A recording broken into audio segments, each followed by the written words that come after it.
രാവിലെ അച്ചാച്ചന് ടാറ്റയൊക്കെ പറഞ്ഞ് കണ്ണൻകുട്ടൻ വണ്ടിയുടെ ഫ്രണ്ടിൽ കയറിയിരുന്നു. കുറച്ച് ദിവസം കൊണ്ട് അപ്പാപ്പനെയും അമ്മാമ്മയും കാണണമെന്ന് പറയുന്നുണ്ട്. കുഞ്ഞുങ്ങളെന്തെങ്കിലും ആഗ്രഹം പറഞ്ഞാൽ നമ്മളെ കൊണ്ട് പറ്റുന്നതാണെങ്കിൽ അത് സാധിച്ചു കൊടുക്കണമെന്നല്ലേ പറയാറ്. കൂട്ടത്തെ എനിക്ക് വീട്ടിൽ പോവുകയും ചെയ്യാം. ഇവിടുന്ന് നേരെ ഞങ്ങൾ പെട്രോൾ പമ്പിലേക്കാണ് പോയി. ഞങ്ങൾ സ്ഥിരമായി ഈ പെട്രോൾ പമ്പിൽ നിന്ന് എണ്ണ അടിക്കാറ്. വണ്ടിയിൽ എണ്ണയൊക്കെ അടിച്ചു കഴിഞ്ഞപ്പോഴത്തേക്ക് കണ്ണൻകുട്ടൻ ഇറങ്ങി ബാക്കിലേക്ക് വന്ന്. ഇത് നീണ്ടകര ശക്തികുളങ്ങര പാലമാണ്. ട്രോളിംഗ് നിരോധനം ആയതുകൊണ്ട് ബോട്ടുകളെല്ലാം ഒരു സൈഡിൽ ഒതുക്കിയിട്ടേക്കുക. ഇത് നീണ്ടകര പള്ളി. റോഡിൻ്റെ വികസനം വന്നതോടെ ഒരുപാട് മാറ്റങ്ങളൊക്കെ വന്നിട്ടുണ്ട്. ഇത് ഞാൻ പഠിച്ച സ്കൂളാണ്. 5th തൊട്ട് 10th വരെ ഞാൻ ഈ സ്കൂളിലാണ് പഠിച്ചത്. ഒരുപാട് നല്ല ഓർമ്മകൾ തന്നൊരിടം കൂടിയായി സ്കൂള്.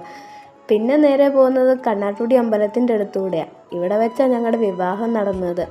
ഞാൻ എൻ്റെ ജീവിതത്തിൽ ഏതെങ്കിലും പ്രധാനപ്പെട്ട കാര്യം നടക്കുന്നതിന് മുമ്പ് ഇവിടെ വന്ന് പ്രാർത്ഥിക്കാറുണ്ട്. ഇവിടുന്ന് നേരെ വീട്ടിലേക്ക്. വീട്ടിൽ ചെന്നപ്പോൾ ഫ്രണ്ടിലെങ്ങും ആരെയും കാണില്ല. അമ്മ അടുക്കളയിൽ നല്ല പാചകത്തില്ല. ഏത് ഹോട്ടലിൽ പോയി എത്ര വിലയുള്ള ഭക്ഷണം വാങ്ങിച്ചിരുന്നാലും അമ്മ ഉണ്ടാക്കി തരുന്ന അത്ര സ്വാദ് എങ്ങൊന്നും കിട്ടത്തില്ലല്ലോ. കണ്ണൻ നേരെ അപ്പുണ്ണിയായിട്ട് TV കാണാൻ തരും. പിന്നെ കുറച്ച് അമ്മയായിട്ട് കാര്യങ്ങളൊക്കെ പറഞ്ഞു. അപ്പോൾ ഇത്രയുള്ള ടാറ്റ.